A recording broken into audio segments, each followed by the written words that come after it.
अब स्वर्ग में हम सब मरकर जाएंगे, कैसे पता चलेगा? फैसला यहीं धरती पर होगा कि उद्धार किसका हुआ। इसी समय होगा कि किस व्यक्ति ने जीवन को प्राप्त कर लिया। 25 दिसंबर को तुम केक काटते हो, साल भर दूसरों का गला काटते हो। ये मसीहत है, इसलिए बुलाए गए। बस एक भीड़ है, मसीहत भी एक भीड़ है, भाग रहे हैं लोग एक दूसरे के पीछे। हम मसीह से सीखने के लिए बुलाए गए। मसीह हमारा आदर्श है। What is the benefit you gain whole world and lose your salvation? तुम सारे जगत की प्रशंसा पालो, क्या लाभ होगा?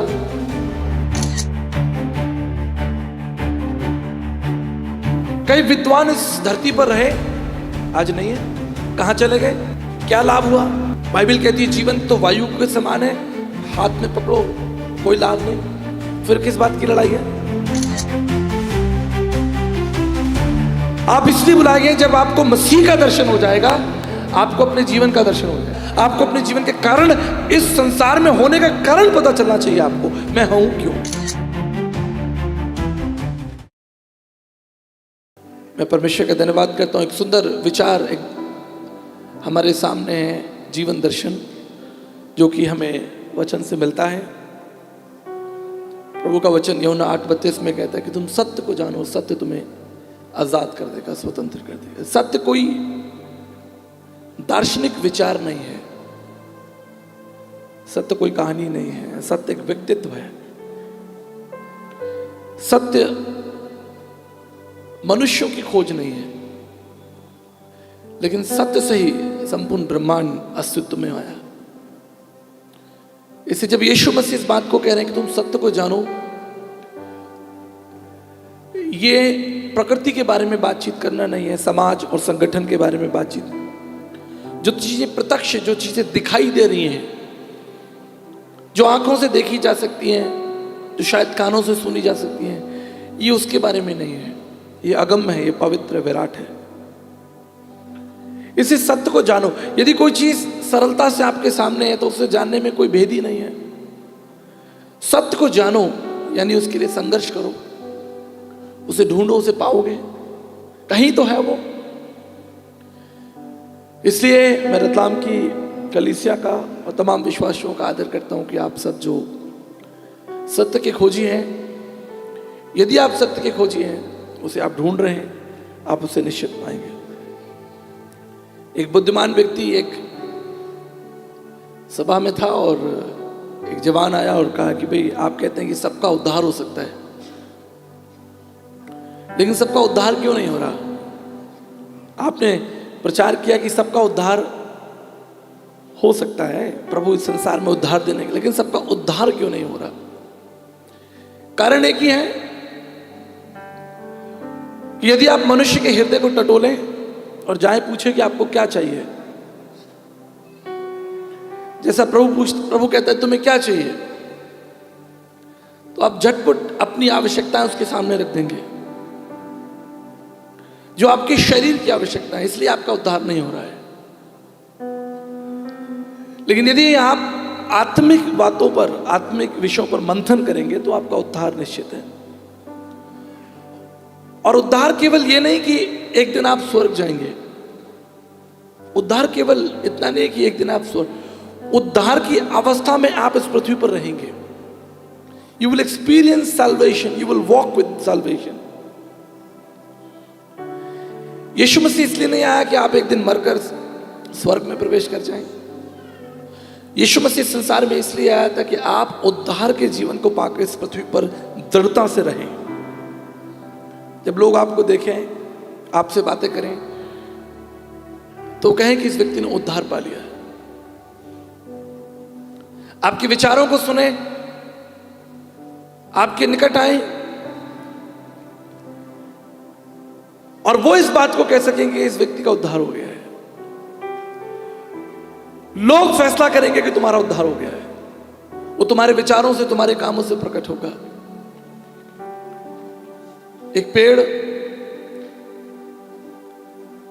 जब फल देता है, हम उसके फलों से उसे पहचान लेते हैं, हम उसकी गुणवत्ता से पहचान लेते हैं। उस आम की मिठास से हम पहचान लेते हैं कि ये अच्छा है।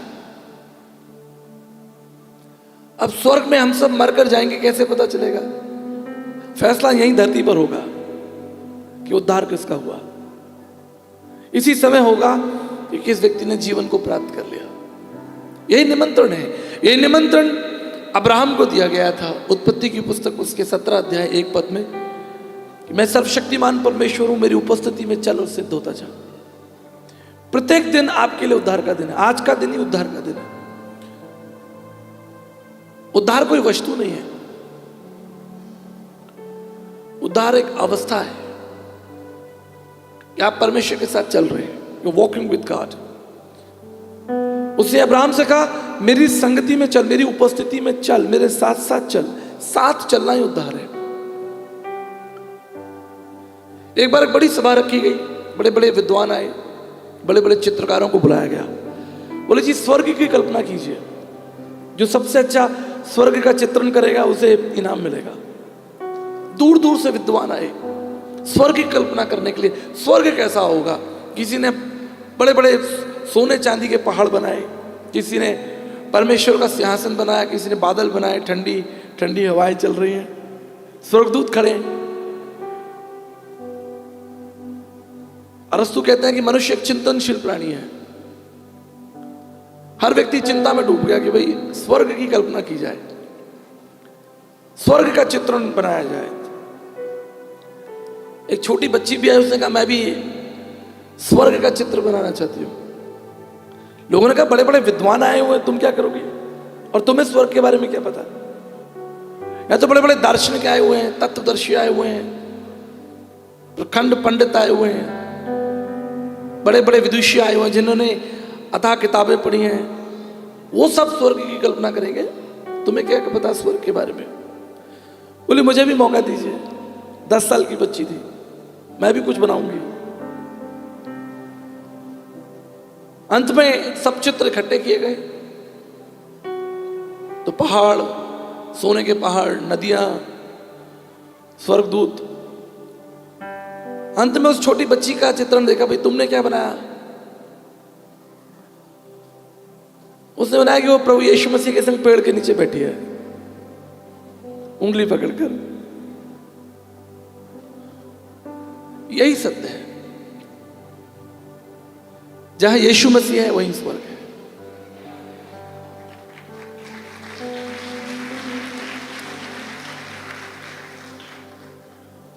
शद्रक मेशक अबेदनगो आग की भट्टी में थे,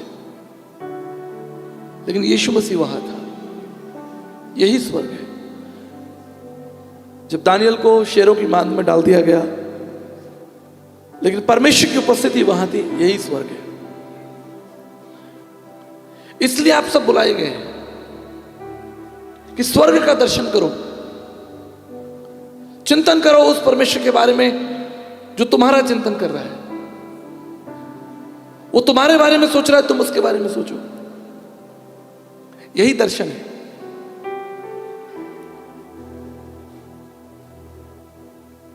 भारतीय दर्शन का छात्र रहा हूं, कीमती समय अपनी जवानी अध्ययन में दे दी। मेरे साथ के बच्चे शायद खेल रहे होंगे, लेकिन मैं किताबें लेके बैठा था। ना केवल बाइबल, लेकिन पुराण, उपनिषद, गीता, रामायण, महाभारत, श्रुति, काव्य, दर्शन। भारत के अंदर 9 दर्शन पाए जाते हैं: आस्तिक दर्शन, नास्तिक दर्शन, वेदांत दर्शन, न्याय दर्शन, वैशेषिक दर्शन, चारवाक दर्शन। ये बड़ा सुंदर विषय, बड़ा विषय है।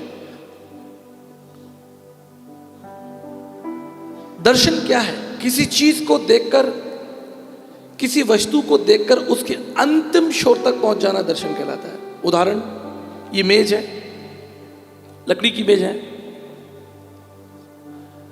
अब विषय होता है कि ये मेज कहां से आई, इसको किसने बनाया,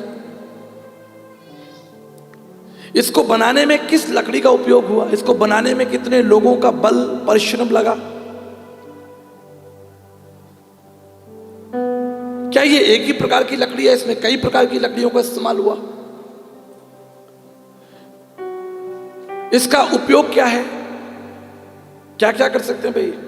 किताब रख सकते हैं, चाय नाश्ता लगा सकते हैं, पढ़ सकते हैं, और क्या कर सकते हैं? जिसके ऊपर खड़े होकर पंखा साफ कर सकते हैं। लड़ाई झगड़ा हो जाए तो किसी को उठा के सर पे भी मार सकते हैं।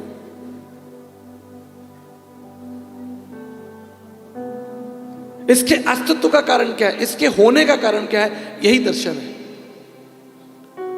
इसे किसने बनाया, क्यों बनाया, इसको बनाने में कितना समय लगा, कितना पैसा लगा, कितने प्रकार की लकड़ियों का इस्तेमाल हुआ, इसका उपयोग क्या है, इसके बारे में। इसी तरह भारतीय दार्शनिकों ने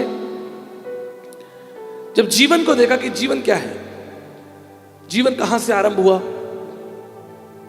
जीवन का स्रोत क्या है, कारण क्या है, ये व्यक्ति जो आज जीवित है ये मर गया, ये क्यों मर गया, ये तो कल तक ठीक था, ये बीमार क्यों हो गया, ये गरीब क्यों है, इसके जीवन में ये संकट क्यों आया, जीवन का अंतिम लक्ष्य क्या है, जीवन क्या है, इत्यादि विषयों को दर्शन कहा गया। किसी विषय या वस्तु पर गहराई से चिंतन करना, उस विषय के अंतिम छोर तक चले जाना, इसको दर्शन कहते हैं। ये दर्शन वो नहीं है जो हम स्वप्न देखते हैं। कई बार लोग सोचते हैं कि दर्शन का मतलब स्वप्न, वो चीज नहीं है। इसका मतलब है किसी वस्तु और विषय के अंतिम छोर तक पहुंच जाना, फिर उसके बाद कोई परत नहीं, उसके बाद कोई जिज्ञासा नहीं, उसके बाद कोई किंतु परंतु नहीं, उसके बाद कोई एडिशनल इंफॉर्मेशन नहीं। आप अंतिम छोर तक पहुंच गए, उसके मूल कारण को आप समझ गए, इसको दर्शन कहा गया। इसलिए आपको निमंत्रण दिया गया कि आइए हम जीवन का दर्शन करें। जीवन क्या है, इस जीवन का अर्थ क्या होगा, इसका मूल्य क्या होगा, एक दिन इस शरीर के साथ इस जीवन के संग अंतता क्या होगा, हम सब कहां चले जाएंगे। भाई ये व्यक्ति कल तो जिंदा था, आज जिंदा नहीं। आपके शहर में कई लोग होंगे जो थे, आज नहीं है। कई विद्वान इस धरती पर रहे, आज नहीं है। कहां चले गए, क्या लाभ हुआ। बाइबल कहती है जीवन तो वायु के समान है, हाथ में पकड़ो, कोई लाभ नहीं, फिर किस बात की लड़ाई है। इससे जिस व्यक्ति ने ये जिज्ञासा रखी कि मुझे जीवन के बारे में चिंतन करना है, जीवन के बारे में मनन करना है, उसके पास केवल एक ही मार्ग है, वो है यीशु मसीह। जिसने यीशु मसीह को जान लिया, उसने अपने आप को जान लिया। यीशु मसीह संसार में कुछ नया स्थापित करने के लिए नहीं आए थे, कुछ नया स्थापित नहीं किया उन्होंने, परंतु जो मनुष्य का खो गया था वो उसे लौटाने आए थे। Jesus never made any new discovery, कुछ भी नया नहीं। कारण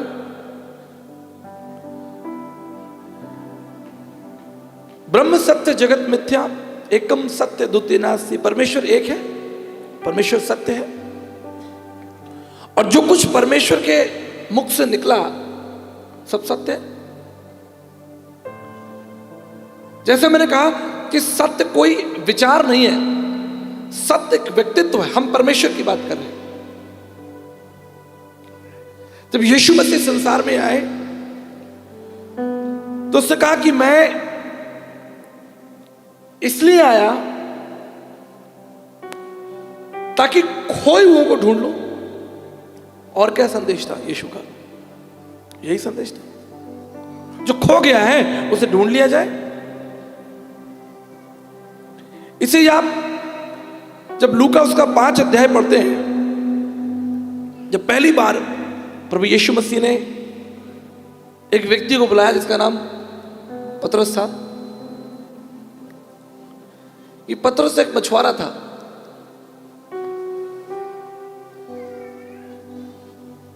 और आप पतरस की दृष्टिकोण से उसके जीवन के बारे में सोचिए, वो क्या कर रहा था, उसके जीवन का सत्य क्या था। उसके जीवन का यही सत्य था कि भाई मछली पकड़ो और बेचो, इससे बढ़कर और कुछ है ही नहीं। जो काम तुम कर रहे हैं, जो परंपराएं तुम कर रहे हो, जो समाज ने तुम्हें दे दिया, वो करते रहो। जो दुनिया ने, संसार ने तुम्हारे हाथों में दे दिया, वो करते रहो, और जीवन के अंतिम सत्य को भूल जाओ। जो मुख्य जीवन का आदर्श है, जो मुख्य जीवन का केंद्र है, उसको भूल जाओ। परंपराएं जो तुम्हें दे दे, संस्कृतियां जो तुम्हें दे दे, उसे तुम स्वीकार कर लो। उसके हाथ में जाल पकड़ा दिया गया। क्यों? क्योंकि उसने देखा होगा दूसरों को जाल डालते हुए, मछली पकड़ते हुए। उसने उसको सत्य मान लिया कि भाई सब जाल डाल रहे हैं, मैं भी जाल डालूंगा, मैं भी मछली पकड़ूंगा, मुझे भी 4 पैसे जीने के लिए चाहिए, मेरा भी परिवार है, मेरे भी बच्चे हैं, लगे रहो इस भाग दौड़ में। रात भर मछली पकड़ो, दिन में मछली बेचो, थोड़ा आराम कर लो, यही जीवन है। फिर उठो, सुबह उठो, काम पे निकल जाओ। सालों साल निकल गए उसके साथ, महीनों निकल गए ये काम करते करते।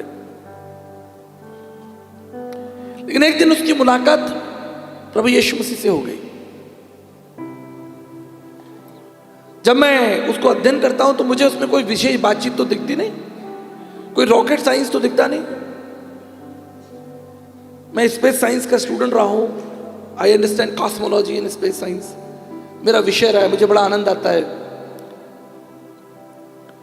तो कोई रॉकेट साइंस तो थी नहीं, बस प्रभु खड़े हुए थे।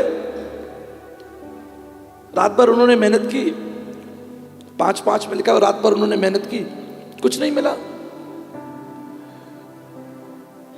प्रभु ने कहा भाई अब मैं कहता हूं जाल डालो। तो तर्क होने लगा। हमारे भारतीय दर्शन में एक विषय तर्क शास्त्र, उसने तर्क दिया कि भाई मैं तो डाल चुका हूं, रात भर पकड़ने की कोशिश की, कुछ नहीं मिला। प्रभु ने उसके तर्क, उसके संदेह को स्वीकार किया, कहा कि चलो कोई बात नहीं, फिर डालो, मैं कहता हूं डालो। कहता ठीक है प्रभु, आप कहते हो तो डालता हूं। किंतु परंतु मन से उसने जाल डाल दिया। मन में संदेह तो होगा, क्योंकि भाई सारी रात जाल डाल चुका हूं, कुछ नहीं है, मैं मछुआरा हूं, आप तो मछुआरे भी नहीं हो। क्या हमारा प्रभु मछुआरा था?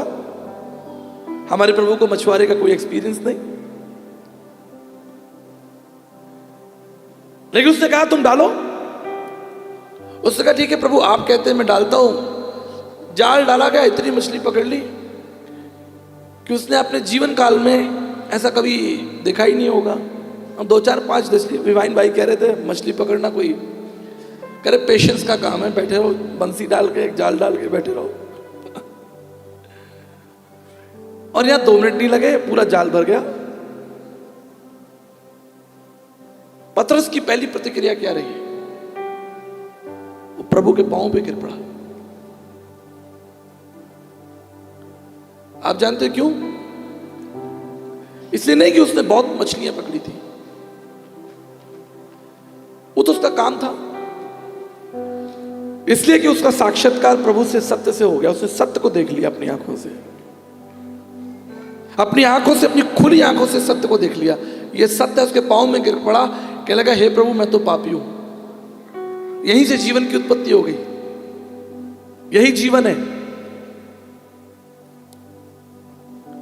जब तुम्हारा पुनर्निर्माण हो जाए, यीशु मसीह ने निकोदेमस से कहा यूहन्ना 3 में, जब तक तुम पुनः ना जन्म कर लो, तुम्हारा दोबारा जन्म नहीं हो, तुम परमेश्वर के राज्य में प्रवेश नहीं कर सकते। इसलिए यीशु मसीह इस संसार में आया कि तुम्हारा पुराना जन्म हो, एक नया जन्म तुम्हें मिले। जो संसार ने तुम्हें दे दिया है, तुम्हारे हाथों में पकड़ा दिया है संसार ने। जाओ सुबह निकलो, काम करो, रोटी कमाओ, धान इकट्ठा करो, लड़ो जाकर संसार में, अपने सम्मान के लिए लड़ो, अपने हक के लिए लड़ो, पद और प्रतिष्ठाओं के लिए लड़ो, मार डालो एक दूसरे को, खा जाओ, खत्म कर दो एक दूसरे को। ये संसार ने तुम्हें सिखा दिया। इसे कौन रोकेगा? इसकी रोकथाम कौन करेगा? यीशु मसीह इसलिए इस संसार में आया, एक बड़ी रोकथाम करने के लिए। भाई आंधी चल रही थी, चेले डर गए, बोले प्रभु हम मरे जाते हैं, हम मरे जाते हैं। प्रभु ने आंधी को थाम दिया, क्योंकि वो प्रभु था। आपके जीवन में, आपके मनों में बड़ी जो आंधियां चल रही हैं, कोई नहीं थाम सकता उसे, कोई नहीं थाम सकता। क्योंकि वो व्यक्ति जो कोई है, वो तुम्हारा जनक नहीं है। वो चाहे तुम्हारा पास्टर ही क्यों ना हो, चाहे तुम्हारा बिशप ही क्यों ना हो, चाहे कोई राजनेता क्यों ना हो, क्या फर्क पड़ता? भाई वो संसार ने उसको पद दिया ना, तो संसार तो पद तो उससे ले लेगा वापस। तो उसकी पद की प्रतिष्ठा क्या रही? जो दिया गया और वापस ले लिया गया, उसकी प्रतिष्ठा क्या रही मुझे बताओ आप। जब मुझे मालूम है कि तुम्हें बिशप बना दिया, तुमको उतार के फेंक देंगे। तुम्हें मंत्री बना दिया, तुम्हें अध्यक्ष बना दिया, तुम्हें उतार के फेंक दिया जाएगा। क्यों तुम्हारी बात मानूं? यही सवाल मैंने डॉक्टर एपीजे अब्दुल कलाम साहब से कहा था। संसार ने आपको नियुक्त किया है ना, संसार ने आपको प्रेसिडेंट बनाया, संसार के लोगों ने आपको चुना है। ईश्वर की दृष्टि में आपका मूल्य क्या है? When the God who created heavens and earth, when he sees you, when God looks upon you, what is your identity? इसलिए यीशु मसीह संसार में आया। जो कुछ संसार ने तुम्हारे हाथ में थमा दिया है, उसे फेंक दो।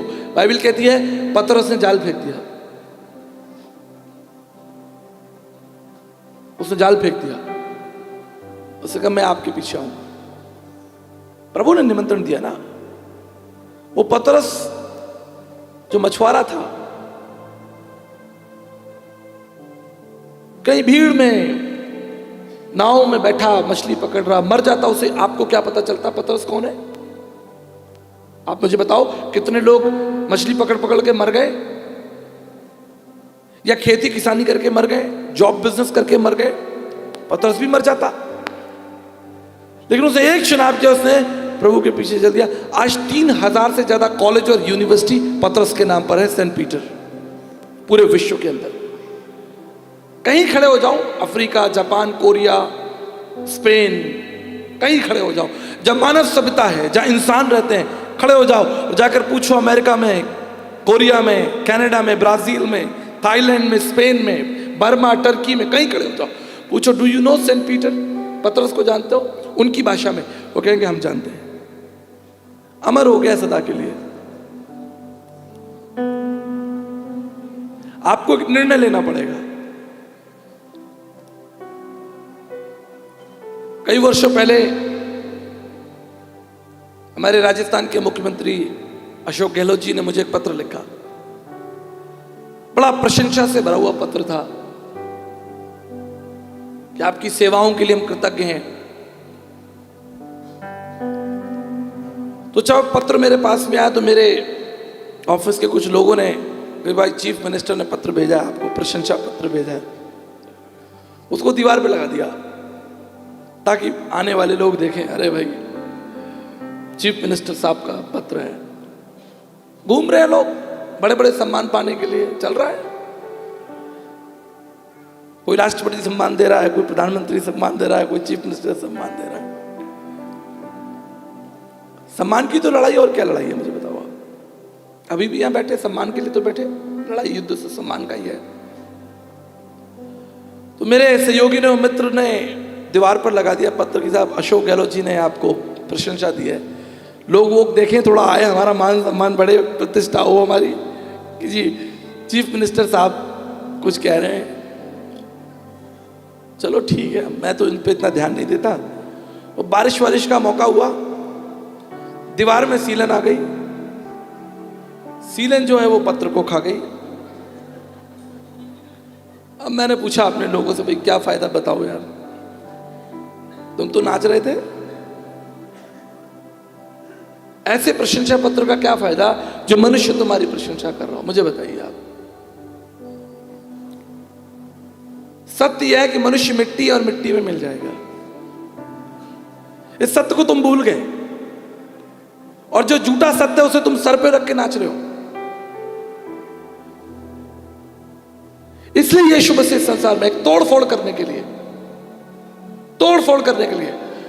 संसार ने जो जाल, जो अंधकार तुम्हारे चारों ओर लपेट दिया, तुम्हें महान बना दिया,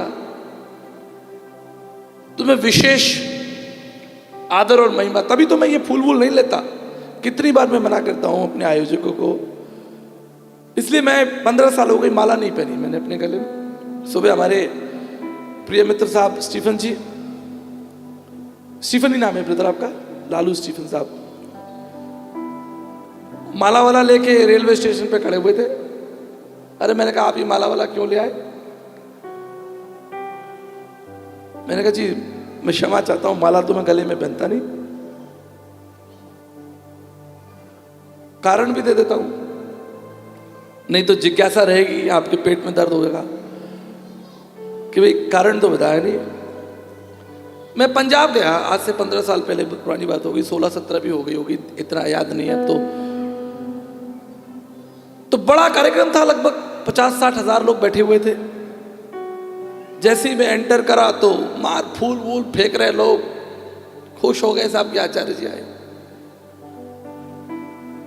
अभी तो आजकल तो पटाखे भी चलते हैं और बड़ा भव्य स्वागत होता है साहब। तो इतने फूल वूल फेंके उन्होंने, भर दिया पूरा। अब फूल जब बालों में फंस जाते, मेरे तो बाल भी थोड़े से बड़े, वो यहां घुस गए, इधर घुस गए। मैंने कहा अरे भाई क्या कर रहे हो? 500 आदमी माला लेके खड़े हुए, 500 आदमी, 500, 250 इधर, 250 इधर। अब जी मैंने सोचा कि इनका कल्चर है, तो मैं स्वीकार कर लिया। मैं स्वीकार करके जब मैं मंच पे आया तो प्रभु ने कहा भाई यहाँ क्यों आए हो? मैंने कहा प्रभु मैं तो आपकी जय जयकार करने आया। कह रहे भाई जय जयकार तो तुम्हारी हो गई, अब मेरी क्या होगी? जय जयकार तो तुम्हारी हो रही है, मेरी कौन जय जयकार देख रहा? मैंने कहा बात तो सही है भाई, 500 माला तो पहन के मैं बैठा, प्रभु को क्या मिला? घुटने पे आया, निर्णय लिया कि जीवन में कभी माला नहीं पहनूंगा। महिमा प्रभु यीशु मसीह को। उसके लिए जियो, कुछ परिवर्तन करने हैं करो, छोटे से शुरुआत करो। आज माला पहनना छोड़ दी, कल कुछ और भी छोड़ देंगे। कहीं से तो शुरुआत करो प्रभु के लिए, कुछ तो समर्पण हो। वो स्त्री प्रभु के लिए इत्र लेकर आ गई, उसने इत्र डाल दिया, आप भी कुछ प्रभु को दो। जब तक आपकी मुलाकात यीशु मसीह से नहीं होगी, आप भटकते रहोगे। देखा आपने, सांड इधर उधर घूमता रहता, कोई लक्ष्य नहीं उसका। ऐसे हजारों मसीह, उनका कोई लक्ष्य नहीं है। वो पैदा हो गए मसीह परिवारों में, लक्ष्य कुछ नहीं है। विध्वंसक है वो, युद्ध करते रहते, लड़ते रहते हैं, बस उनका काम लड़ना है, किंतु परंतु करना है। पर जो मसीह को पहचान लेगा, उसकी दिशा, उसकी गति बदल जाएगी, उसकी योजनाएं बदल जाएंगी, उसका जीवन बदल जाएगा, संपूर्ण रूप से समर्पित हो जाएगा प्रभु के लिए। वो उसके अंदर फल लगेंगे और उसके फल से दूसरे लोग आशीषित हो जाएंगे। फिर तुम अपने लिए थोड़े जियोगे, फिर तुम उसके लिए जियोगे, तुम उसके पुत्र हो। यदि तुम डॉक्टर, इंजीनियर, वैज्ञानिक, अधिकारी, मंत्री कुछ भी बन जाओ, तुम्हें एक बात याद रखेगा कि मैं मसीह का हूं, मसीह मेरा है। जैसे यीशु मसीह ने कहा कि मैं और पिता एक है, आप भी कहोगे मैं और यीशु मसीह एक है। हमारे विचार एक है, हमारा मन एक है, हमारी योजनाएं एक है। यही तो निमंत्रण, और क्या है? और मसीहत क्या है? 25 दिसंबर को तुम केक काटते हो, साल भर दूसरों का गला काटते हो। ये मसीहत है? इसलिए बुलाए गए। प्रभु तुम्हें देखेगा, क्या कहेगा? आप कल्पना करो, सबको छोड़ो। मैं तो बड़े बड़े अधिकारी मंत्री आते, मैं तो उनके लिए उठता नहीं, लोग उनके पैरों में गिर जाते। और भारत के नहीं, मैं तो विश्व की बात कर रहा, मैं किसी के लिए नहीं उठता। उठना अलग बात है, सम्मान महिमा देना अलग बात है। लोग फिल्म एक्ट्रेस के, एक्टरों के पीछे भाग रहे, अधिकारियों के पीछे भाग रहे। देखा आपने, जब कोई नेता आता है तो उसके पीछे कितनी भीड़ होती है। क्या मिलेगा उन्हें, मुझे बताओ आप? बस एक भीड़ है, मसीहत भी एक भीड़ है, भाग रहे हैं लोग एक दूसरे के पीछे। हम मसीह से सीखने के लिए बुलाए गए, मसीह हमारा आदर्श है। What is the benefit you gain whole world and lose your salvation? तुम सारे जगत की प्रशंसा पालो और बड़ी बड़ी डिग्रियां पालो, क्या लाभ होगा?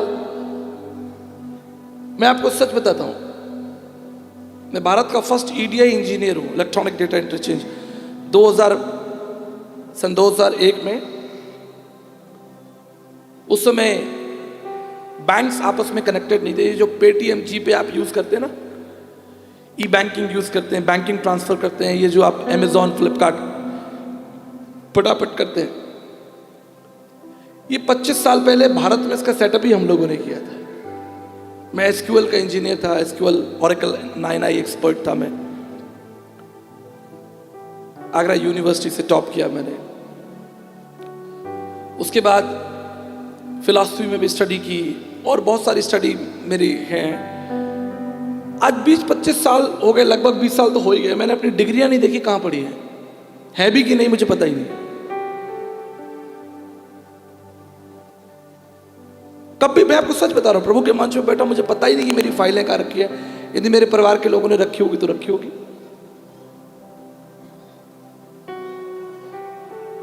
दो लोगों ने मेरे जीवन को बहुत प्रभावित किया। स्वयं यीशु मसीह जो हमारे विश्वास का दाता है, जिसने हमको बुलाया है, और परमेश्वर के श्रेष्ठ दास साधु सुंदर सिंह जी। 14-15 साल की आयु में प्रभु यीशु मसीह का दर्शन देखा, प्रभु यीशु मसीह से मुलाकात हुई, जीवन बदल गया। पूरी जिंदगी यीशु मसीह के लिए जिए वो, कोई दूसरा लक्ष्य नहीं था उनका जीवन में। उन्हें कोई महत्वाकांक्षा नहीं थी, जिज्ञासा नहीं थी कि मुझे बिशप बनाया जाए, मॉडरेटर बनाया जाए। वो तो नंगे पैर निकल पड़े प्रभु यीशु मसीह की सेवा करने, घर घर पहुंचे। अरे हम बिशप बनने के लिए थोड़ी बुलाए गए, मॉडरेटर बनने के लिए थोड़ी बुलाए गए, सुसमाचार प्रचार करने के लिए बुलाए गए। हम पद और प्रतिष्ठा पाने के लिए थोड़ी बुलाए गए। हम संसार से अलग किए गए हैं। हम अधिकारी होने के लिए नहीं बुलाए, हम सेवक होने के लिए बुलाए गए। हम सुसमाचार की सेवा करने के लिए बुलाए गए। आप कल्पना कीजिए एक व्यक्ति के बारे में जो अथाह संपत्ति जिसके पास उस समय उनके पास लगभग करोड़ों अरबों रुपए की संपत्ति थी। साधु सुंदर सिंह जी के पास, गरीब नहीं थे वो, जमींदार थे उनके पिताजी, लुधियाना में, रामपुर डिस्ट्रिक्ट में। उस समय अथाह खेत संपत्ति उनकी थी। लेकिन जब यीशु मसीह से उनकी मुलाकात हुई, उनके ताऊजी आए, बोले बेटा नाक कट जाएगी, पूरा शहर समाज बोलेगा कि ये प्रभु यीशु मसीह का अनुयायी हो गया भाई, तू मरवाएगा हमें, क्या चाहिए तेरे को, चलिए पैसा ले ले, ये हीरे मोती ले ले। बोले बस इतना सा, पूरा डब्बा भरा हुआ था। करे इतना सा, मुझे जो मिला है वो इससे बहुत अधिक है, ले जाओ अपना डिब्बा। बोले ले जाओ अपना डिब्बा। अपनी बाइबिल उठाई, चल पड़े। घर घर, गली गली, पहाड़ों पर, झोपड़ियों में, जहां मौका मिला बैठ गए। जिसने जो रोटी दिखाई, सुसमाचार का प्रचार किया। लहू लुहान पैरों वाला, जवानों से बात कर रहा हूं, लहू लुहान पैरों वाला कहा गया उनको। चप्पल नहीं पहनी उन्होंने, पहाड़ों पर, चट्टानों पर, पहाड़ों में चलते रहे। हिमाचल में सपाटू जो एरिया उधर चलते रहे। इंग्लैंड पहुंचे, बड़े बड़े बिशप उनसे मिलने के लिए आए। इंग्लैंड के बिशप ने, सबसे बड़े चर्च ऑफ इंग्लैंड, सबसे बड़ा बिशप बोला, साधु जी आप भटक रहे हैं इधर उधर, आप हमारी संस्था में आ जाइए, आपका ऑर्डिनेशन जरूरी है। कह रहे भाई आप बिना ऑर्डिनेशन के क्या प्रचार कर रहे हैं, इधर उधर भटक रहे हैं, आपका ऑर्डिनेशन जरूरी है, आपको हम ऑर्डिनेशन सर्टिफिकेट देंगे। बोला जिसके पास मसीह है उसके पास ऑर्डिनेशन है भाई, उसे कागज के टुकड़ों की जरूरत नहीं होती। इंग्लैंड की रानी, इंग्लैंड का प्रोटोकॉल है, वहां की रानी किसी के सामने झुक नहीं सकती, किसी के सामने बाउ डाउन नहीं कर सकती। परमेश्वर के श्रेष्ठ दास साधु सुंदर सिंह को जब बुलाया गया, इंग्लैंड की रानी ने झुककर, घुटने मोड़कर उनसे कहा कि आप मेरे लिए प्रार्थना कीजिए। पहली बार, फर्स्ट टाइम इन हिस्ट्री, उसने अनाथों को, कमजोरों को, मूर्खों को चुन लिया अपनी बड़ी महिमा के लिए। एक दिन गांधी जी की मुलाकात साधु सुंदर सिंह जी से हुई। बोले सुंदर सिंह जी, साधु जी हमें आपकी बड़ी आवश्यकता है। भारत देश स्वतंत्रता की लड़ाई लड़ रहा है और यदि आप हमारे साथ हो तो कैसा लाभ हो, कैसी उन्नति हो। ये काम बहुत तेजी से हो जाए। इसलिए मैं चाहता हूं कि आप हमारे साथ इस स्वतंत्रता के संग्राम में शामिल हो जाएं। साधु सुंदर सिंह जी ने विचार किया, विचार करने के बाद कहा कि मैं आपके निमंत्रण का धन्यवाद करता हूं, लेकिन क्षमा चाहता हूं कि मैं आपके साथ इस संग्राम में नहीं आ सकता। तो बड़ी हैरानी हुई। गांधी जी ने पूछा कि भाई क्या आपको भारत देश से प्रेम नहीं, आप नहीं चाहते कि भारत देश आजाद हो जाए? बोले गांधी जी जैसा आप चाहते हैं मैं भी वैसे ही चाहता हूं। निश्चय ये जरूरी है कि कोई दूसरा देश, कोई दूसरी जाति समाज के लोग हमारे देश पर क्यों शासन करें। मैं चाहता हूं कि भारत देश आजाद हो जाए। ऐसा नहीं है कि मुझे भारत से प्रेम नहीं है, मैं भारत से प्रेम करता हूं, परंतु एक चिंता है, एक विषय है, जो एक कारण है जो मैं इस युद्ध में आपके साथ नहीं आ सकता। बोले क्या कारण है? बोले कारण यह है कि आपको केवल भारत की चिंता है, लेकिन मुझे पूरे विश्व की चिंता है। आप केवल भारत के लोगों को अंग्रेजों से छुड़ाना चाहते हैं, बचाना चाहते हैं, मैं पूरे दुनिया को पाप से छुड़ाना चाहता हूं। ईश्वर आपकी यात्रा सफल करे, ईश्वर मेरी यात्रा सफल करे। और यह कहकर साधु सुंदर सिंह जी ने अपनी बाइबल महात्मा गांधी को दे दी। ये बाइबल आपकी रक्षा करेगी, आपका मार्गदर्शन करेगी। और आगे चलकर रानी अमृता कौर, जिन्होंने एम्स हॉस्पिटल, दिल्ली का एम्स हॉस्पिटल बनाया, भारत की पहली health minister, first health minister, उन्होंने उसी बाइबल से महात्मा गांधी जी को उपवास रखना सिखाया कि ये उपवास और प्रार्थनाएं कैसे होती हैं। रानी अमृता कौर, जो कि पंजाब की रानी थी और प्रभु यीशु मसीह की सेविका थी। आप मसीह के लिए बुलाए गए हैं, संसार से अलग रहिए, संसार की चालाकियों से अलग रहिए। आप इसलिए बुलाए गए, जब आपको मसीह का दर्शन हो जाएगा, आपको अपने जीवन का दर्शन हो जाएगा, आपको अपने जीवन का लक्ष्य पता चल जाएगा, आपको अपने जीवन के कारण, इस संसार में होने का कारण पता चलना चाहिए आपको, मैं हूं क्यों। आप खा पी कर मर जाने के लिए थोड़ी बुलाए गए। आप बताइए, आप इसलिए बुलाए गए कि आप खाओ पियो, भीड़ में नाचो कूदो, सर्कस देखो, नुमाइश जाओ, जलेबी खाओ, पकौड़े खाओ और एक दिन मर जाओ। ये आपके जीवन का लक्ष्य है। स्टीव जॉब्स का जब प्राण निकल रहा था, स्टीव जॉब्स एप्पल कंपनी का फाउंडर, जब उसका प्राण निकल रहा था, जब वो आईसीयू में लेटा था, कहता सारा जीवन मैंने विज्ञान को दे दिया। बड़ी कंपनी बनाई ना, Apple company, world famous company है ना एप्पल, जो लोग यूज करते हैं दुनिया में, यूरोप में, अमेरिका में, कनाडा में, सब एप्पल यूज करते हैं। वर्ल्ड फेमस कंपनी है। कहते मैंने सारा जीवन अपना विज्ञान को दे दिया, अब जब मैं मर रहा हूं, मैं अपने जीवन के बारे में सोच रहा हूं कि मैंने क्या पाया। ये सभा इसलिए रखी गई है साहब, आप अपने बारे में सोचिए, थोड़ा स्वार्थी हो जाइए, अपनी चिंता कीजिए। हवाई जहाज में कहते हैं ना जी, पहले अपना मास्क लगा लो, फिर पड़ोसी का लगाना। तुम पड़ोसी का लगाए जा रहे हो, आज अपना लगा लो, आज तो अपना लगा लो भाई। अब तो बारी आ गई अपने लगाने की, अब तो भीड़ से अलग हो जाओ तुम। अब तुम ईस्टर, गुड फ्राइडे और क्रिसमस वाले मसीह मत रहो। अब प्रत्येक दिन तुम्हारे जीवन में ईस्टर, गुड फ्राइडे होना चाहिए। हर दिन मनाओ, हर दिन केक काटो। इससे स्वामी विवेकानंद जी ने कहा था कि उस स्त्री ने तो यीशु के चरणों में वो इत्र डाला, मैं होता तो मैं लहू डाल देता। इससे स्वामी विवेकानंद साहित्य सर्वस्वम वॉल्यूम 4, वॉल्यूम 7 और वॉल्यूम 9 के प्रथम पत्र पर लिखा है कि परमेश्वर अज्ञात और अगोचर है। स्वामी विवेकानंद जी कह रहे हैं, सुन लीजिए, परमेश्वर अज्ञात और अगोचर है, अदृष्टा आंखों से नहीं दिखता। उसे देखने का केवल एक ही तरीका है, वो है उसका पुत्र प्रभु यीशु मसीह। ये मैं नहीं कह रहा हूं, स्वामी विवेकानंद जी ने कहा। भारत के तमाम तत्वदर्शी दार्शनिक लोग इस बात को जानते हैं, वो यीशु से घृणा नहीं करते। ये तो सड़क पर 2-4 लोग घूम रहे इधर उधर, उन्हें क्या पता, उन्होंने दर्शनों का अध्ययन नहीं किया। उन्होंने भारतीय दर्शन का अध्ययन किया होता कोई भी भारतीय तत्वदर्शी विद्वान व्यक्ति प्रभु यीशु मसीह का विरोध नहीं कर सकता, कर ही नहीं सकता, क्योंकि दर्शनों में उनका उल्लेख लिखा। डॉक्टर सर्वपल्ली राधाकृष्णन जी ने हिंदू दर्शन पुस्तक हिंदू दर्शन उसके 4 अध्याय में पूरा यीशु मसीह के बारे में लिखा। जाइए पढ़िए हिंदू दर्शन। इतने बड़े विद्वान, इतने बड़े विदुषी डॉक्टर सर्वपल्ली राधाकृष्णन, तत्वदर्शी, स्वामी विवेकानंद, नीलकंठ शास्त्री, मधुसूदन दास जैसे प्रख्यात दर्शन शास्त्रियों ने यीशु मसीह की महिमा की।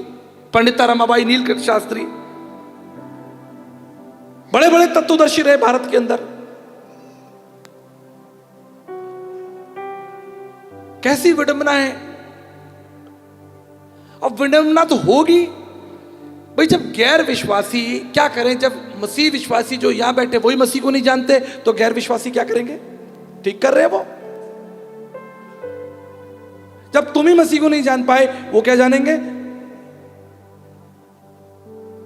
ऐसी सभा चल रही थी साहब, एक मसीह व्यक्ति मंच पर चढ़ाया, बड़ी भारी सभा थी, 20-25 हजार लोग थे, टेंट वेंट लगा, जवान बच्चे नाच रहे हैं, प्रभु की महिमा कर रहे हैं, गीत संगीत चल रहा है। एक मसीह व्यक्ति चलाया, ऊपर मंच पे आके बोला, भाई वो गाना बजाओ, जैसे बारात में नहीं होता वो गाना बजाओ। अब नशे में धुत शराब पी के सभा में आ गया, मसीह सभा में, उसको लग रहा है जैसे बारात हो रही है। अब मंच पे चढ़ के कह रहा, भाई वो वाला गाना बजाओ। कौन सा गाना बजाएं? जो आराधक थे उसने, भाई बताओ, चलो इसका गाना वाना बजा दे, ये नीचे है। कौन सा बजाए? कह रहे वो बजाओ भाई, नीले आसमान के पार जाएंगे। आराधक ने कहा, भाई तुम पहले नीले आसमान के पार हो, और कितना नीले आसमान के पार भेजूं तुमको मैं यार। ये तो मसीहों की हालत है। हमारे कलीसिया में आते हैं लोग गुटखा खा के। क्यों विवान भाई, सही बता रहा हूं, आप बताओ। गुटखा खा के बैठे हुए मसीह लोग। चर्च कंपाउंड में शादी चल रही है, कार में बैठ के जवान बच्चे, हाँ भाई पीछे देसी कार्यक्रम चल रहा है। परमेश्वर न्याय करेगा तुम्हारे जीवन का, सब बातों का न्याय होगा, सब बातें आग से परखी जाएंगी, आग से। इससे आज का दिन उद्धार का दिन है, अनुग्रह का दिन है, करुणा का दिन है, कि आप सब आए और अपने जीवन पर मनन करें, चिंतन करें, अपने बारे में, अपनी मूर्खताओं के बारे में सोचें। जो मूर्खताएं आप कर बैठे, जो गलतियां आप कर बैठे, उनके बारे में चिंतन कीजिए। सिर्फ शाबाशी, प्रोत्साहन और उन्नति का संदेश सुनकर मत खुश होइए। अभी किसी से पूछो क्या प्रार्थना करानी है, साहब वो घर का प्रॉब्लम है, वो गाड़ी खरीद रहे हैं, बच्चे को विदेश भेज रहे हैं, ये ईसाइयों की प्रार्थना है। कौन आके मुझसे कह रहा कि प्रभु जी की प्रार्थना ऐसी कर दो आचार्य जी कि मैं प्रभु के भेदों को जान सकूं, उसके रहस्यों को जान सकूं? कोई नहीं करता प्रार्थना। सब ये प्रार्थना कराते हैं, कमर में दर्द है, रात को 3 बजे फोन आ रहा, रात को 3 बजे फोन आ रहा कि प्रार्थना कर दोगे। क्या प्रार्थना करनी है? कि जब पेट में दर्द है। अब मेरा वो सहयोगी था, असिस्टेंट पास्टर है, वो कहता भाई तुमको प्रार्थना की जरूरत नहीं है, तुमको इनो की जरूरत है। क्यों? क्योंकि तुम प्रकृति से जुड़े नहीं। आप समझ लीजिए, इस रहस्य को समझ लीजिए, ये केवल विचार का विषय नहीं है। शाम को 7 बजे के बाद आपको भोजन नहीं करना चाहिए, सच्ची बात है भाई। शरीर है तभी तो आप प्रभु की सेवा कर पाओगे। स्वस्थ शरीर से तो आप प्रभु की सेवा करोगे। प्रभु ने ये प्रकृति बनाई, सब कुछ बनाया। जब आप बाइबल पढ़ेंगे आपको ज्ञान होगा कि परमेश्वर आपसे क्या चाहता है। रात में 11 बजे 12 बजे लोग खाना खा रहे हैं, 2-2 बजे खाना खा रहे हैं, फिर बीमार नहीं पड़ोगे, फिर आपका बीपी, शुगर, डायबिटीज नहीं बढ़ेगा, माइग्रेन नहीं बढ़ेगा, आंखें कमजोर नहीं होगी। अब दिक्कत की बात यह है कि मसीह लोगों को इसमें रुचि नहीं है, आयुर्वेद में रुचि नहीं है। भाई हमारे प्रभु ने प्रकृति बनाई, जो पास्टर साहब आप बताइए, हमारे प्रभु ने प्रकृति बनाई, पेड़ पौधे बनाए, नीम तुलसी गिलोय सब हमारे प्रभु ने बनाए। किस मसीह को ज्ञान है मुझे बताइए? एक भी व्यक्ति हाथ खड़ा करे जो कहे जी मेरे को आयुर्वेद का ज्ञान है। क्योंकि तुमने प्रभु में रुचि नहीं ली। यदि तुम प्रभु में रुचि लेते, प्रभु की हर बात में रुचि लेते, उसके नियमों में, सिद्धांतों में। इसलिए दाऊद एक बात को कहता है, भजन संहिता 119:71 में लिखा है, मुझे जो दुख हुआ वो भला ही हुआ कि मैं तेरी विधियों को समझ सकूं। ये चाहे शारीरिक हो, पारिवारिक हो, मानसिक हो, आर्थिक हो।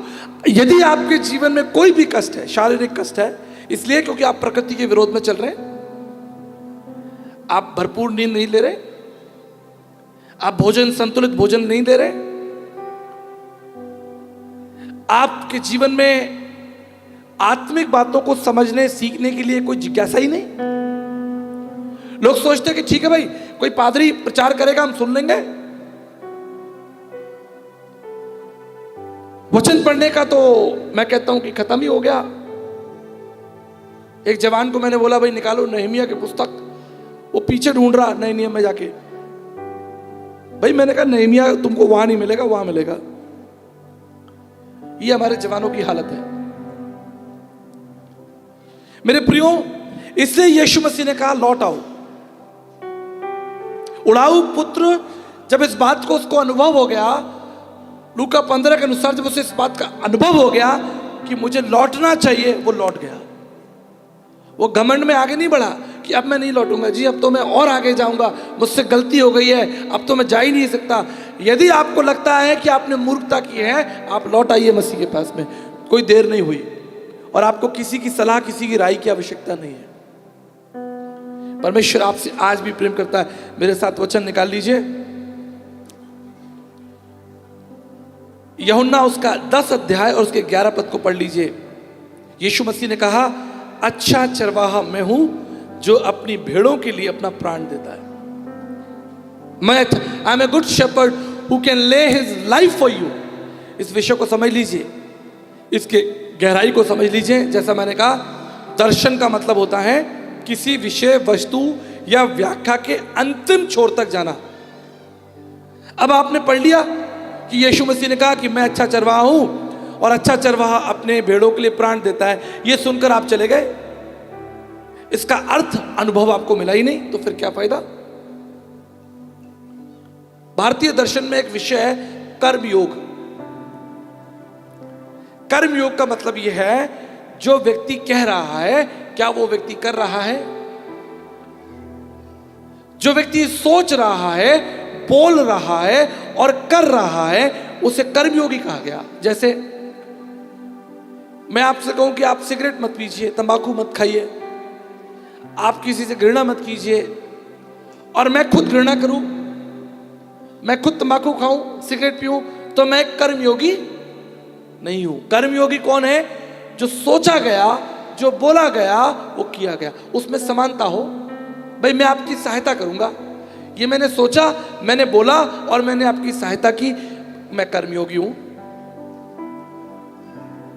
मैंने कहा मैं आपके साथ खड़ा हूं, आपके दुख में, आपकी चिंताओं में आपके साथ खड़ा हूं। मैंने सोचा, मैंने कहा मैं आपके साथ खड़ा हूं, आपके दुख में आपके साथ खड़ा हूं। जो कहा गया वो किया गया कि नहीं किया गया, इसे कर्मयोग कहा गया। अब यीशु मसीह ने कह तो दिया कि भाई मैं अपना प्राण दे दूंगा, लेकिन जब कठिनाई आती, परिस्थितियां, प्रभु हमारे चले जाते, कहते भाई वो तो मैंने कहा था।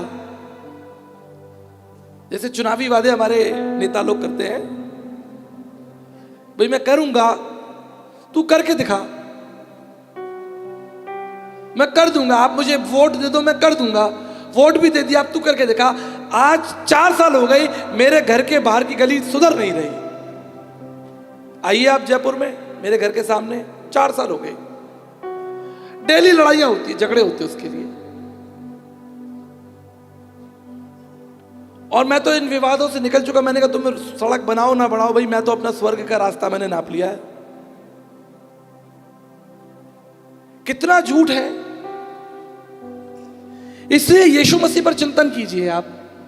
जो उसने कहा कि मैं अपना प्राण दे दूंगा, उसने दिया कि नहीं दिया, फैसला आप बताइए। इसलिए उसे कर्मयोग कहा गया। वो एक कर्मयोगी है, सिद्ध ब्रह्मचारी, परम वैरागी, जो इस संसार में उसने जो कहा यौगिक जो कहा वो उसने करके दिखाया। उसने कोई ऐसी बात नहीं कही जो वो कर नहीं सकता। इसलिए मैं उससे प्रेम करता हूं, उसका प्रचार करता हूं। आप करके दिखाइए, मैं आपका प्रचार कर दूंगा, पर आप कर नहीं पाओगे। भाई चलो हम किसी नेता की तारीफ करते हैं, किसी अभिनेता के पीछे लग लेते, पर जो वो कह रहा है वो कर ही नहीं पा रहा। लेकिन यीशु मसीह ने जो कहा उसने करके दिखाया। उसने कहा मैं अपना प्राण दे दूंगा, उसने अपना प्राण दे दिया। किसके लिए? आप बहुत अच्छे हैं, हम बहुत अच्छे हैं। हमारे लिए क्या कारण था कि उसको प्राण देना पड़ा? उसके पीछे मैं आपको एक उदाहरण समझा देता हूं। कई वर्षों पहले मैं एक जवान लड़के के लिए प्रार्थना करने दिल्ली एम्स हॉस्पिटल में गया। तो जब मैं बाहर निकला तो एक जवान दूसरे लड़के को स्ट्रेचर पे लाया जा रहा था। अब उसका मार सर वर फटा हुआ, हाथ पैर टूटे हुए, खून लथपथ। और वो खून देख के मेरा भी बीपी डाउन हो गया। इतना खून शरीर से। यहां कोई मेडिकल वाले होंगे तो समझते हैं भाई कितना मुश्किल होता है। खून देखना आसान नहीं होता। आम आदमी नहीं देख सकता, हर आदमी खून नहीं देख सकता। मार लथपथ खून, इतना भयानक खून की पूछिए मत। भयानक कोई एक्सीडेंट हुआ होगा। अब उसको लाके इमरजेंसी वार्ड में रख दिया सामने डॉक्टरों के। डॉक्टर भी देखकर कांपने लगे, इतना भयानक एक्सीडेंट हुआ। इतने में क्या हुआ कि उस लड़के के पिता ने, जो 5-6 लोग खड़े थे उनमें से एक ने, पिता ने अपनी पगड़ी उतारी और डॉक्टर्स के पैरों में रख दी। और एक विचार जो आज तक मेरे दिमाग में गूंजता है, जो उसने कहा, डॉक्टर साहब मेरे बेटे को बचा लीजिए नहीं तो मैं मर जाऊंगा। बस यही मेरी सुई अटक गई। क्योंकि मैं दार्शनिक हूं तो गहराई तक चला जाता हूं। दर्शन शास्त्र की यही बड़ी समस्या होती है कि हम बहुत गहराई तक चले जाते हैं कि इसने ये बात कह दी, लग गई, बस हृदय के अंदर चुभ गई। प्रभु ने कहा ना गहरे में जाल डालो, तो हवा में जाल थोड़ी डाला, गहरे में जाल डालो। अब उसने कह दिया, पिता ने कह दिया कि मैं भी मर जाऊंगा अगर ये मर गया। और उसने अपनी पगड़ी उतारी और डॉक्टर्स के पैरों में रख दी। अब हमारे राजस्थान में और पंजाब में पगड़ी का बड़ा महत्व है। एक पुरुष का गौरव होता है, वो प्रतिष्ठा होती है, उसका सम्मान होता है। पगड़ी जो है राजस्थान में और पंजाब में भी विशेष रूप से जो लोग पगड़ी पहनते हैं। डॉक्टर्स ने वो पगड़ी उठाई, वापस उसके सर पर रख दी। बोले हम बिल्कुल कोशिश करेंगे साहब। अब वो उसे तो अंदर ले गए। मैं एक किनारे बैठकर चिंतन मनन करने लगा। 2 बातों पर चिंतन करने लगा। भाई एक तो वो लड़का बच जाए, एक तो चिंतन ये था उसका जीवन अनमोल है, और दूसरा जो वहां कृत्य हुआ, जो घटना घटी कि उसने, पिता ने अपनी पगड़ी उतार कर पैरों में रख दी, ये साहब मैं आज तक नहीं भूल सकता। बस मेरी सुई अटक गई कि उसने ऐसा क्यों किया। कह भी सकता था कि भाई मेरे बेटे को बचा लीजिए, देखना डॉक्टर साहब, जरा करना, कोशिश करना डॉक्टर साहब, जो कर सकते हैं आप कीजिए। लेकिन उसने ये कृत्य क्यों किया? फिर ये विचार मुझे ले गया सुसमाचार में वापस। अरे भाई प्रभु को अगर कोई चमत्कार करना था, लंगड़े चलाने थे, अंधे चलाने थे, वो दाखरस वाकरस बनानी थी प्रभु को, तो हवा में बैठकर भी, ऊपर से स्वर्ग में बैठकर भी हो सकता था? नहीं हो सकता था? आप बताओ। जब स्वर्ग में बैठकर पृथ्वी का निर्माण हो सकता है, संसार का निर्माण हो सकता है, तो फिर मरने मारने की या खूना, इतना बहाव और सर फोड़ो और इतना भयानक क्या आवश्यकता? पर यही तो रहस्य है, यही तो आपको समझना है, यही तो सारी कहानी अटकी हुई है, यही तो सुसमाचार है।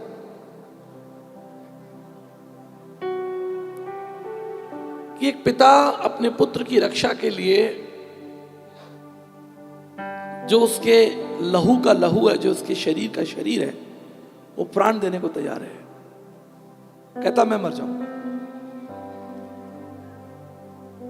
यीशु मसीह संसार में इसलिए आए थे। यदि आप उस यीशु मसीह के बारे में अध्ययन करेंगे कि वो कौन था आप कांपने लगेंगे ये जानकर कि उसने क्या किया। वो कोई संत महात्मा गुरु पीर पैगंबर थोड़ी था। आइज़ाया चैप्टर 6 में लिखा है, पवित्र पवित्र पवित्र सेनाओं का यहोवा, लाखों करोड़ों स्वर्गदूत उसके सामने घुटने टिकाए रहते हैं। पूरा ब्रह्मांड, वचन कहता है कि स्वर्ग उसका सिंहासन और पृथ्वी उसके पांव की चौकी है। अधिपति है वो, संसार का स्वामी है। उसके कह देने से ये ब्रह्मांड अस्तित्व में आ गया, प्रकाश अस्तित्व में आ गया, पेड़ पौधे जलवायु प्रकृति अस्तित्व में आ गई, मात्र कह देने से। और वो परमेश्वर मेरे और आपके लिए संसार में मनुष्य बनकर पैदल पैदल संसार में चला, थका, निराश हुआ, उसका पसीना बहा, उसको चोट पहुंचाई गई, उसे मारा गया, उसके ऊपर थूका गया, उसके कपड़े उतारकर उसे नंगा कर दिया, उसे गालियां दी गई, उसका अपमान किया। क्यों? ताकि तुम झगड़ा करो, तुम प्रॉपर्टी के लिए लड़ो, तुम मान सम्मान के लिए लड़ो, तुम अधिकारी बनने के लिए लड़ो, तुम बड़ी मान प्रतिष्ठा के लिए लड़ो। इसलिए वो तुम्हारे लिए मरा, इसलिए नहीं मरा, वो तुम्हें बचाने के लिए मरा, तुम्हें अनंत जीवन देने के लिए मरा। ये कोई छोटा विषय नहीं है। आप भी जब स्टीव जॉब्स के समान अंतिम क्षण में होंगे, आप कहेंगे सब व्यर्थ है, मैंने अपना जीवन व्यर्थ कर लिया, व्यर्थ लोगों के पीछे भागा, व्यर्थ सिद्धांतों के पीछे भागा। इसलिए मेरे प्रियो, मैं आपको एक महत्वपूर्ण बात बताना चाहता हूं। जब आप जानेंगे कि वो कौन है, आप मानेंगे कि वो आपके लिए क्या कर सकता है। इसलिए तो बुलाए गए आप। अध्ययन कीजिए यीशु मसीह के बारे में, पढ़िए, आप देख सकते हैं, चल सकते हैं, बोल सकते हैं, बात कर सकते हैं। अध्ययन कीजिए उसके बारे में। जिसकी महिमा स्वर्गदूत कर रहे हैं, उस पर आपको अध्ययन करना है।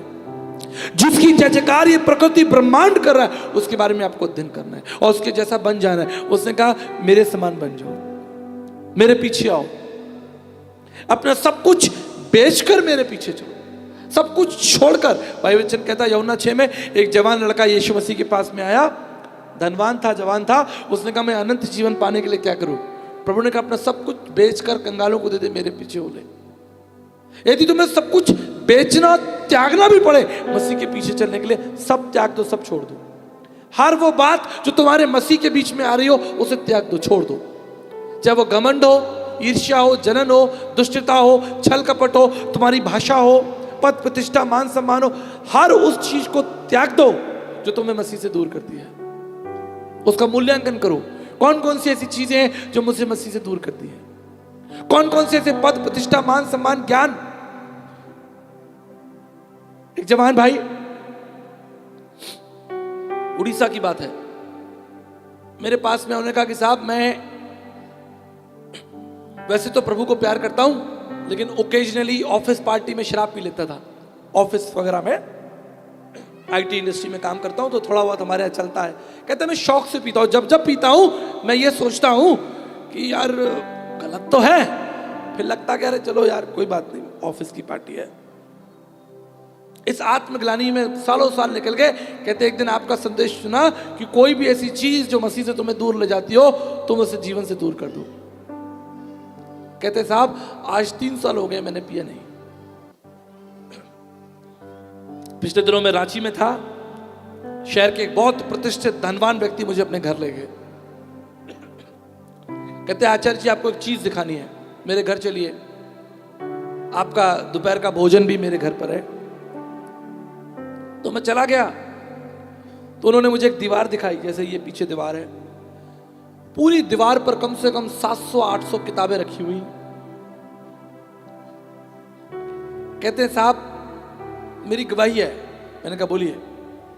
कहते हैं आज से 3 महीने पहले यहां पर दुनिया की सबसे महंगी महंगी शराबें रखा करती थी, जर्मनी की, फ्रांस की, इटली की, दुनिया की सबसे महंगी शराब का काउंटर यहां था। लेकिन आपका संदेश सुना, आपका संदेश सुना, निर्णय लिया, सारी शराब फेंक दी। मेरा नौकर बोला भाई एक आध तो मुझे दे दो, बोला नहीं तुझे भी नहीं मिलेगी। सर्वेंट बोला भाई सब आप मसीह हो, आप मसीह के पीछे चलो, मुझे तो शराब दे दो। कह रहे मैं तुझे शराब नहीं दूंगा।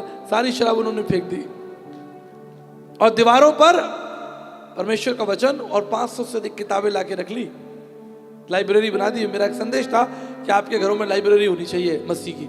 आपके बच्चे देखे, चलते फिरते देखे कि हमारे, आपके पड़ोसी रिश्तेदार देखे कि ये मसीह को महिमा देते हैं पुस्तकों के द्वारा। हमारे जयपुर शहर में एक आंटी है, अब तो बहुत बुजुर्ग हो गई हैं, उन्होंने बड़ा सेंटर टेबल, जैसे इससे भी बड़ा सेंटर टेबल रखा। अब उनके घर में कोई भी रिश्तेदार आता है, मेहमान आता है, कोई भी आता है, विश्वासी गैर विश्वासी बैठता है, तो वो क्या पाता है? वो पाता है कि एक बड़ी सी डाइनिंग टेबल है लकड़ी की और उसके ऊपर एक कांच रखा हुआ है और उस कांच के नीचे जो है उन्होंने छोटे छोटे सुंदर सुंदर वचन लगा रखे हैं।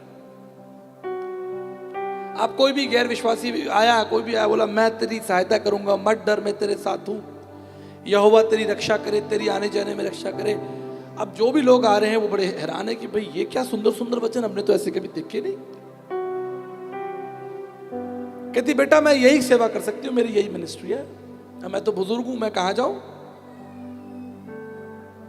बड़ा अच्छा विषय, न जाने हजारों लाखों कितने लोग उनके घरों में आए होंगे और जो भी देख के जाता कहता सब इससे संबंधित कुछ किताबें पुस्तकें में मिल सकती हैं, और पीछे से निकाल के लेकर आती है, भाई ये लेके जाओ पढ़ने के लिए, पढ़ो। ऐसे इस समय को ध्यान में रखते किस्सा याद आ गया और उसके बाद मैं प्रार्थना करूंगा क्योंकि समय का भी ध्यान रखना है। एक बार एक बाइबल कॉलेज से लड़का निकला पढ़कर, बड़ा जोश में कि भाई मैं प्रभु की सेवा करूंगा, प्रचार करूंगा, प्रभु के सिद्धांतों को बांटूंगा, प्रभु के लिए जीऊंगा मरूंगा और पापियों को बचाऊंगा। लेकिन अब समस्या ये है कि भाई पापियों को ढूंढे कहां? कौन कहेगा मैं पापी हूं? भाई तुलसीदास जी फिर भी बढ़िया थे, उन्होंने खुल्लम खुल्ला कहा हूं पापी पतित परम पाखंडी। गुरु नानक साहब ने भी कहा, तुलसीदास जी ने भी कहा, मौसम कौन कुटिल खल कामी, पापी कौन बड़ो मोह से सब पतितन में नामी। पौलुस भी कहता मैं पापी हूं, पतरस ने भी स्वीकार कर लिया, हे प्रभु मेरे पास से चला जा, मैं पापी हूं। लेकिन अब आज की तारीख में आपको बोले भैया आप पापी हो, सुनो, तो वो तो मारेगा, आपके पीछे पड़ जाएगा। अब उस जवान लड़के ने सोचा कि भाई मैं क्या करूं क्या करूं क्या करूं। बोला छोड़ो यार, ये सब काम बहुत मेहनत के हैं, पापियों को ढूंढने कहाँ जाए। उसने एक दुकान खोल ली, सिगरेट, तंबाकू, बीड़ी, गुटखा। लोगों ने कहा भाई तुम पागल हो, तुम बाइबल कॉलेज से निकले हो, तुम बाइबल कॉलेज से निकले यीशु मसीह का प्रचार करने, तुमने तंबाकू, बीड़ी की और सिगरेट की दुकान खोल ली। बोला आप साहब मैं कहां जाऊं पापियों को ढूंढने, पाओ सारे पापी यहीं आते हैं। पूरे गांव का डेटाबेस ले लिया, 3 महीने बाद दुकान बंद कर दी और सुसमाचार का प्रचार किया, कलीसिया की स्थापना कर दी।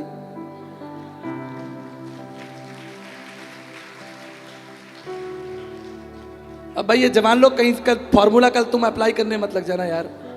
ये उदाहरण था, किसी के लिए था, किसी की प्रभु के साथ साठगांठ थी, तुम मत लग जाना कहीं पास्टर साहब कह के गए कि दुकान खोल लो। अब जो मुख्य बात है वो आपको मैं बताकर आज समापन करना चाहूंगा। देखिए भाई मैं वो पादरी नहीं हूं जो चीखूं चिल्लाऊं, यहाँ पर अब बहुत सारी चीजें होती है, मैं तो बैठकर आराम से सिद्धांतों की बात करता हूं। दाऊद कहता है मुझे जो दुख हुआ वो भलाई हुआ ताकि मैं तेरी विधियों को सीख सकूं। दुनिया में बड़े बड़े राजा हुए लेकिन दाऊद जैसा कोई राजा नहीं हुआ। सब उस पर आस लगा रहे हैं कि भाई हमारा राजा है, दाऊद है, लेकिन वो कहता है कि यहोवा मेरा राजा है। हालेलुया। आज आपकी बारी है, उस यीशु मसीह का दर्शन कीजिए आप। और कौन सा यीशु? जो पानी पे चल रहा है वो नहीं, वो यीशु जो दाखरस बनाना है वो भी नहीं चलेगा। वो यीशु मसीह जिसने 38 साल के व्यक्ति को चंगा किया वो भी नहीं चलेगा। कौन सा यीशु? जो क्रूस पर घायल लटका हुआ है, जो क्रूस पर अकेला है, जिसके माथे से गाढ़ा गाढ़ा रक्त बह रहा है, उसकी आंखों के अंदर भर गया है, आंखों के अंदर, वो देख नहीं सकता ठीक से। लेकिन वो तुम्हारे लिए रोता है, तुम्हारे लिए विलाप करता है, तुम्हारे लिए दुख उठाता है। जैसे एक माँ बच्चे को जन्म देती है, जन्म तो वो एक दिन देती है, लेकिन जीती उसके लिए सालों साल है। ठीक इसी तरह वो घटना तो उस दिन हुई कि वो तुम्हारे लिए क्रूस पर चढ़ाया गया, लेकिन आज भी वो तुम्हारे लिए विलाप करता है, आज भी तुम्हारे लिए प्रार्थना करता है, आज भी वो तुम्हारे बारे में सोचता है। इसलिए तुम बुलाए गए। यदि वो तुम्हें ताड़ना दे, उस ताड़ना को स्वीकार करना। यदि वो तुम्हें करेक्ट करे, उस करेक्शन को स्वीकार करना। याद रखना, परमेश्वर का वचन कहता है, उसका एक वायदा है आपके लिए। नीति वचन उसका 3 अध्याय 5-6 में लिखा है, तू संपूर्ण हृदय से परमेश्वर पर भरोसा रखना और अपनी समझ का सहारा ना लेना, वो तेरे लिए सीधा मार्ग निकालेगा। वचन कहता है, सुलेमान यहोवा से प्रेम रखता था और अपने पिता दाऊद की विधियों पर। पहला राजा 3:3 में लिखा है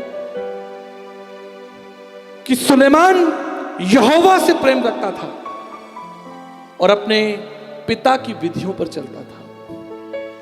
इस बात को याद रखिएगा, क्योंकि दाऊद यहोवा से प्रेम रखता था, उसकी संतान भी यहोवा से प्रेम रखती थी। यदि आप यहोवा परमेश्वर से प्रेम रखेंगे, यदि आप उसको अपना प्रभु स्वीकार करेंगे, यदि आप उसके पीछे चलेंगे, आपकी आने वाली पीढ़ियां उसके पीछे चलेंगी। ये होगा आपके समय में। मैं अंतिम बात बताकर आपके लिए प्रार्थना करूंगा। इतवार का दिन होता था, मेरी माँ, मेरे पिताजी कलीसिया के लिए हमें तैयार करते थे। हम छोटे छोटे थे। ठीक उसी समय टीवी पर मोगली आता था। अब आप कल्पना करके देखिए, एक छोटा बच्चा जो मोगली देखना चाहता है, कार्टून देखना चाहता है। मैं अपने पिता से कहता था, अपनी माँ से कहता था, क्या मैं आज रुक सकता हूं और मोगली देख सकता हूं? याद है आपको? कितने लोगों को याद है मोगली आता था?